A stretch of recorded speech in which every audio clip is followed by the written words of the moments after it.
Salut à toi, aujourd'hui je te raconte l'histoire de l'empire de Kouch autrefois dans une région qui est aujourd'hui le nord du Soudan et le sud de l'Égypte, alors installe-toi, pour cette histoire passionnante d'un des grands empires africains des temps anciens, n'hésite pas à donner ton avis et aussi faire des critiques.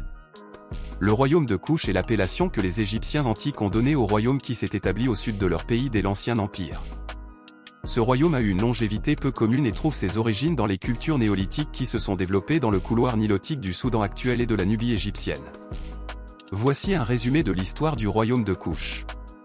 Formé à partir du site éponyme, le royaume de Kerma est devenu assez puissant pour inquiéter son voisin du nord, l'Égypte de l'Ancien Empire.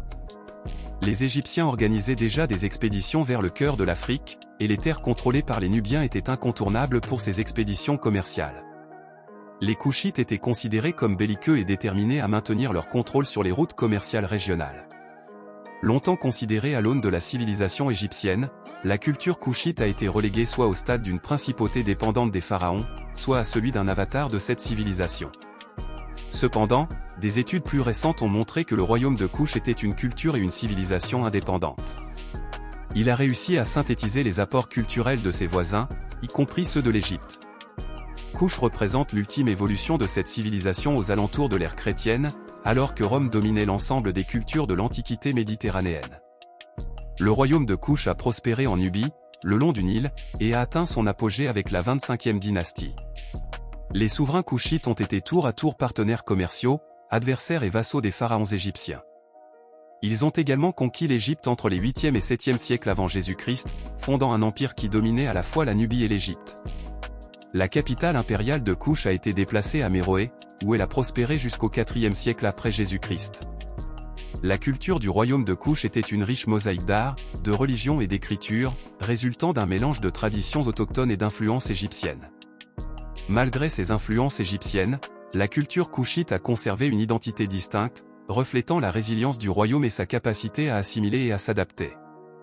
Les Kouchites ont développé des affinités culturelles avec l'Égypte, comme la vénération d'Amin, mais leur langue, leur apparence et même leur mode de transport étaient différents de ceux des Égyptiens. Le royaume de Kouch a prospéré en Nubie, le long de la vallée du Nil, dans ce qui est aujourd'hui le nord du Soudan et le sud de l'Égypte.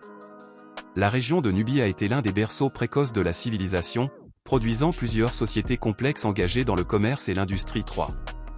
Le royaume a émergé comme une force politique dominante entre 2450 et 1450 avenue Jésus-Christ, contrôlant la vallée du Nil entre les 1er et 4e cataractes, soit une superficie aussi grande que celle de l'Égypte. Après avoir été sous la domination égyptienne pendant la période du Nouvel Empire, 1550 à 1070 avenue Jésus-Christ, les Kouchites ont rétabli un royaume à Napata, aujourd'hui Karima, au Soudan. Plus tard, la capitale impériale de Kouch a été déplacée à Méroé, où elle était connue des Grecs sous le nom d'Aéthiopia. En somme, la culture de Kouch était un mélange fascinant d'influences égyptiennes et de caractéristiques distinctes, témoignant de l'histoire complexe et de la créativité de ce royaume ancien.